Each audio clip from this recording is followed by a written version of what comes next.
নিশ্চিত করেছে আমাকে পিতার আয়োজিত যজ্ঞে যেতেই হবে। দেব, আমি নিজের অপমান সহ্য করতে পারি, কিন্তু আপনার নয়। সতী, বোঝার চেষ্টা করো। সতী, আমার কথা শোনো, ওই যজ্ঞে যেও না। আপনি আমার জন্য চিন্তা করবেন না দেব। আর যদি তিনি আমাকে অপমান করেন, তাহলে তখন তুমি নিজের মনকে এত কঠোর করতে পারবে সতী? আপনি প্রতিজ্ঞা করুন, আপনি আমাকে যজ্ঞতে যেতে বাধা দেবেন না। আর আপনি আমার কাছে আসবেন না যতক্ষণ না স্বয়ং সতী আপনাকে ডাকে। আপনি ওখানে যাবেন না। এ তুমি আমাকে কি শপথ দিলে সতী? দেব, আমাকে বিশ্বাস করুন দেব, আর আমি না গেলে ওখানে কোনো আহুতি ফলিত হবে না, আর তাতে কল্যাণের পথে বাধা আসবে। সঠিক বলেছ। তোমার শপথের সম্মান রাখার জন্য আমিও একটা প্রতিজ্ঞা করছি। যতক্ষণ তুমি ওই যজ্ঞ থেকে ফিরে না আসো, ততক্ষণ আমি নিজের চোখ খুলব না। যতক্ষণ তুমি শিবকে নিজে না ডাকবে সতী, শিবের নেত্র বন্ধ থাকবে। ঠিক আছে দেব, আপনি আমায় আজ্ঞা দিন।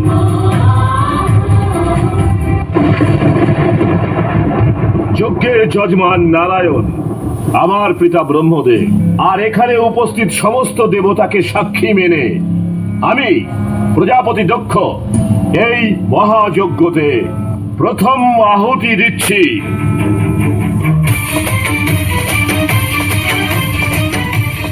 পিতা, দ্বার পালকদের এতটুকুও বুদ্ধি নেই যে শুভ কাজের সময় শ্মশানবাসীদের ছায়াও মঙ্গলময় হয় না।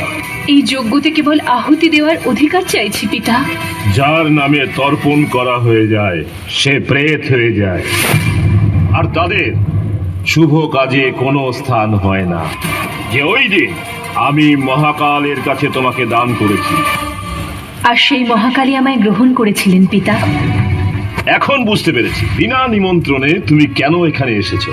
যেরকম ভাবে যজ্ঞ শেষ হয়ে যাওয়ার পর ভিক্ষুক হাত বাড়িয়ে ভিক্ষা চাইতে আসে, ঠিক সেইভাবে তুমি এসেছো এই আশায় যে প্রজাপতি দক্ষ দান স্বরূপ ওই কাপালিক শিবকে মান সম্মান দেবে।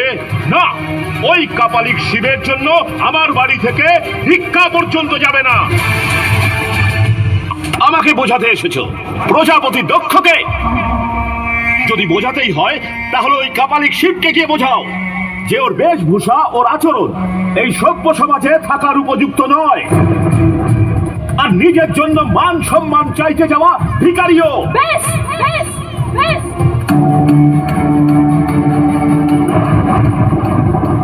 আমি আমার শিবের বিরুদ্ধে আর একটা মন্দ কথাও শুনবো না। এখনো পর্যন্ত আমি আপনার কন্যা হয়ে আপনার সাথে কথা বলছিলাম, কিন্তু এখন আমি শিবের অর্ধাঙ্গিনী হয়ে আপনার সঙ্গে কথা বলবো।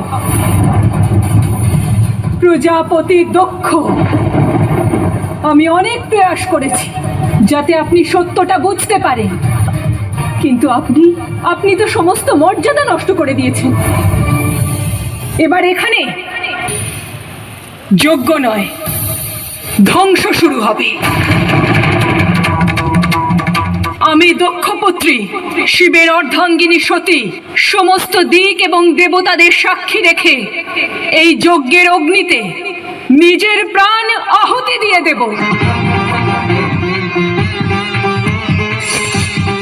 আত্মা শক্তি আমি, আমি মহামায়া, সতী রূপে আমি শুধু ধরেছি নুকায়া। চিনো নাই পিতামর তোমার কন্যায়, সহিব না যেন আমি চরম অন্যায়। মরম রাখো এই শরীরে চরম। আত্মা শক্তি আমি, আমি মহামায়া, সতী রূপে আমি শুধু ধরেছি নুকায়া। বলে দাও প্রজাপতি দক্ষে আমি, আমি শিব পক্ষে। চেয়েছিলাম আমি তাই প্রাণ, এ আমার শিবের গুণগান।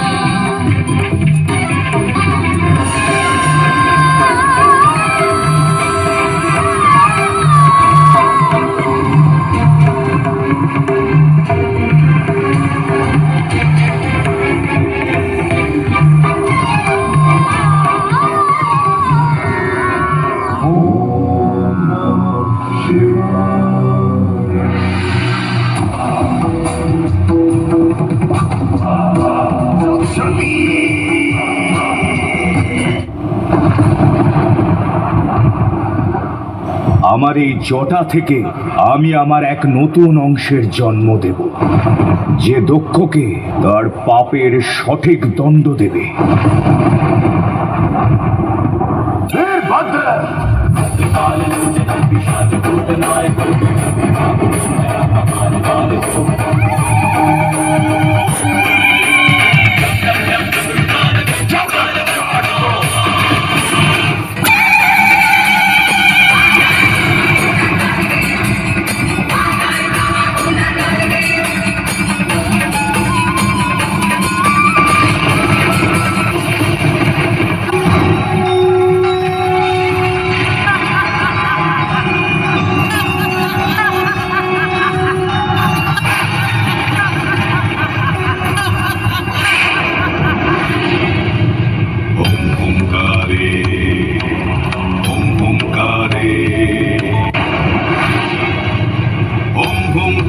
शबारूढे नील नीरजलोचने त्रैलोक्यैकमुखे देवी कालिकायै नमस्तुते प्रत्यलीढपदे घोरे कुण्डमाला प्रलम्बिते खड्गलम्बोदरी भीमे कालिकायै नमस्तुते नव यौवन सम्पन्ने गजकुम्भपवस्तनि मागेश्वरी शिवे शान्ते कालिकायै नमस्तुते लोलजिह्वे हरालोके नेत्रत्रय विभूषिते घोरभास्वत्करे देवी कालिकायै नमस्तुते कालिकायै नमस्तुते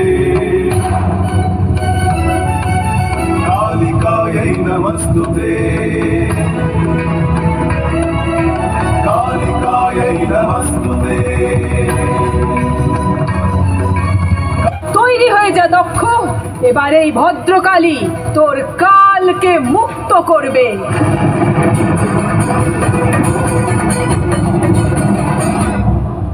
বাঁচান!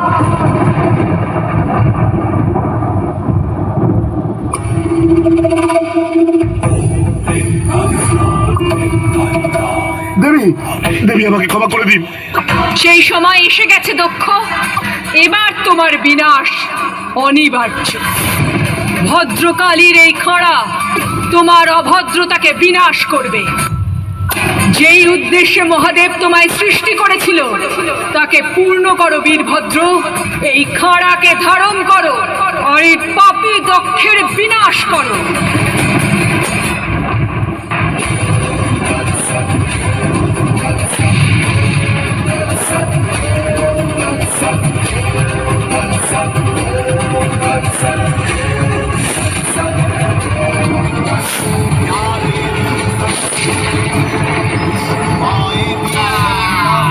नमस्तस्यै नमस्तस्यै नमस्तस्यै नमो नमः या देवी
যদিও সতীর শরীর মৃত, কিন্তু তার আত্মা সতত এবং শাশ্বত।